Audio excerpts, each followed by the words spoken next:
Bonjour à tous. Alors, on va rester, de toute façon, on n'a pas le choix, hein, en Bundesliga et on va évoquer cette fois-ci l'affiche de samedi à 18h30 entre le Bayern et l'Eintracht Francfort. Alors, on va jeter un œil aux absences, bien entendu. On va sur le site de la Bundesliga. Donc là, on nous apprend que Alcantara, Alphonso Davies et Thomas Müller ont tous signé un nouveau contrat ces derniers jours. Et on va aller directement à l'endroit qui nous intéresse, c'est-à-dire au compo annoncé. On voit que pour le Bayern, c'est du classique. Müller, Goretzka, Gnabry et avec en pointe Lewandowski. Côté absence, Coutinho est absent. C'est pas très grave, surtout que Goretzka va le remplacer. Alors, c'est pas du tout le même profil, mais Goretzka est un joueur qui marque pas mal.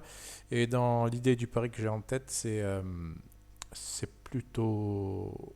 C'est pas une mauvaise nouvelle, on va dire. Tolisso, lui, est toujours absent, mais il est très souvent absent malheureusement pour lui.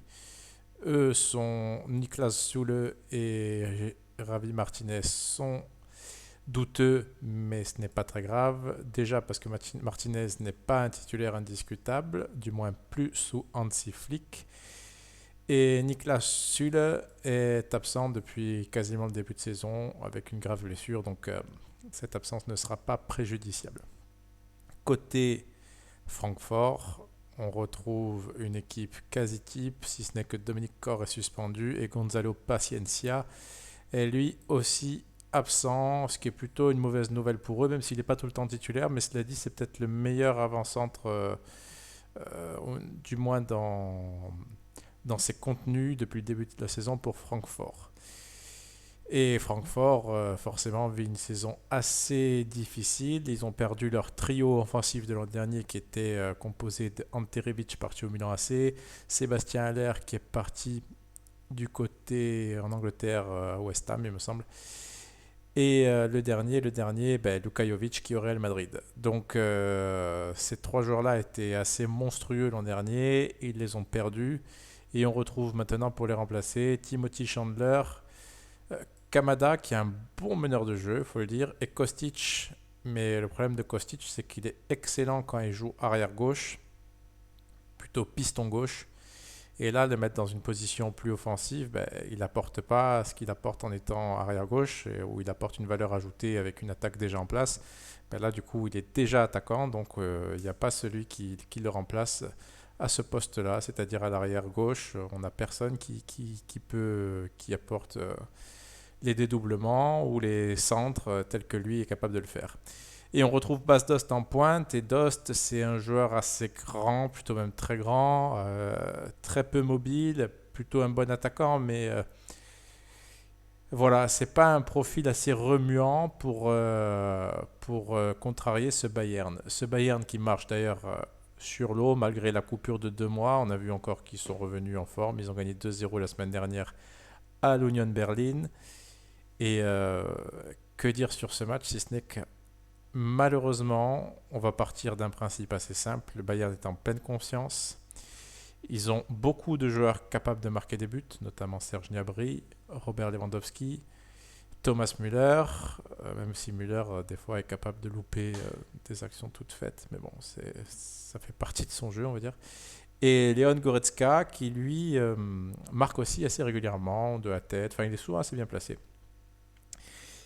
Et en face, on a une équipe de Francfort qui est vraiment à la dérive, qui encaisse beaucoup de buts. Alors on va regarder un peu ce que nous disent un peu les dernières confrontations. Francfort vient de perdre à domicile 3-1 contre Gladbach. Ils avaient fait une super performance en perdant 3-0 à domicile contre le FC Bâle. Perte 4-0 au Bayer Leverkusen. Victoire 2-0 contre le Werder, mais le Werder cette année, on met ça de côté. Match nul 2-2 à Salzbourg, ça c'est plutôt un bon résultat. Défaite 2-1 à domicile contre l'Union Berlin, sachant que l'Union Berlin, c'est pas une équipe assez redoutable offensivement. Ils avaient gagné contre Salzbourg en Europa League, ça c'est très bien pour eux. Défaite à Dortmund. Et depuis la défaite à Dortmund, c'est une espèce de mini-crise qui s'est installée, puisqu'on voit en Bundesliga, c'est 2, 3, 4, 5 défaites en 6 matchs. Et leur seule victoire, c'était contre le Werder. Donc, Et en plus, je vous dis une bêtise parce que la victoire contre le Werder, c'était en Coupe d'Allemagne. Donc on voit que l'Eintracht reste sur 1, 2, 3, 4 défaites consécutives en encaissant toujours minimum 2 buts et voire et 2 fois sur 4, ils ont encaissé 4 buts. Bon, ça veut dire quoi? Ça veut dire que c'est une défense qui est vraiment en plein doute. Et là où le problème est terrible pour l'Eintracht, c'est que si l'an dernier leur défense était capable d'encaisser régulièrement des buts, ils avaient une attaque qui leur permettait d'emporter des matchs 3-2, 4-3, on se rappelle, hein, notamment leur parcours en Europa League, où ils arrivaient toujours à marquer un but de plus que l'adversaire, peu importe le nombre de buts encaissés. Le souci, c'est que maintenant, ils ont beaucoup de mal à marquer. Et d'ailleurs, on le voit encore, hein, une défaite 3-1 à domicile contre Gladbach, 3-0 contre Bâle, 4-0, ils sont encore restés muets contre Leverkusen. Ils ont réussi à marquer 2 fois contre le Werder en Coupe d'Allemagne. C'est pas non plus la super performance. Une défaite 2-1 et une défaite 4-0 à Dortmund. Je m'arrête là parce que peut-être qu'avant, on voit qu'avant, c'était une équipe un tout petit peu plus en forme. Mais on va regarder juste. Je vais savoir si on retrouve déjà pas la même animation offensive parce que André Silva, lors de leur dernière victoire contre Augsbourg, était titulaire. Et André Silva est un joueur un peu plus rumant que Bas Dost. Donc là, face au Bayern, on peut se dire que Boateng peut largement arriver à neutraliser Bas Dost. C'est un peu le même gabarit. Boateng n'est pas un joueur extrêmement lent, d'autant que Bas Dost n'est pas un joueur extrêmement rapide. Donc on peut penser que Bas Dost va être neutralisé. Et par contre, que dire quoi, le Bayern, lui, par contre, va marquer au moins, je dirais, au moins 3 fois dans ce match-là. Donc pour moi, le pari le plus logique ici, c'est de tenter. On va aller voir sur Blogabet. Le moins de 25 est évidemment pardon, un bon pari. Et si on veut un petit peu, entre guillemets, safeiser ça, on prend le moins 2. Le moins 2 qui est à 1,67. Alors nous, on l'a proposé en début de semaine à 1,74. Donc c'est une cote qui, à mon avis, va encore chuter. Ce ne serait pas étonnant qu'elle finisse vers 1,62, voire même 1,60, tellement je pense que l'écart est colossal entre les deux équipes. Colossal pourquoi? Parce que comme ça, je vais finir sur cette vidéo. Colossal tout simplement parce que le Bayern marche sur l'eau.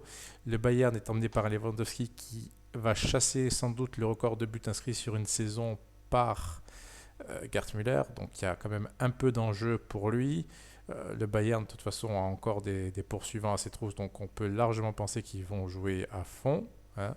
Il n'y a pas de Ligue des Champions de prévu, du moins pas de sitôt, donc il n'y a pas de rotation à prévoir. Les têtes sont bien concentrées, sont bien focus sur le championnat. Donc pour toutes ces raisons, il y a fort à parier que le Bayern devrait gagner au minimum 2-0, mais j'opterais peut-être même pour un 4-0, 5-0, sachant en plus qu'au match aller, Francfort avait réussi à les exploser 5-1, qui avait d'ailleurs sonné le glas pour leur ancien entraîneur Robert Kovac. Donc, si en plus on y ajoute un petit sentiment de revanche, eh ben le moins 2, voire le moins 2,25 et pour les plus ambitieux, le moins 2,5 semble évidemment un bon pari et à mon sens extrêmement value. Voilà ce que je pouvais dire sur ce match-là. Évidemment, il n'y a pas peine de faire une vidéo pour dire que le Bayern va s'imposer face à Francfort, mais au moins vous dire pourquoi il semble que ce soit un pari largement value. Voilà, je vous souhaite une belle semaine.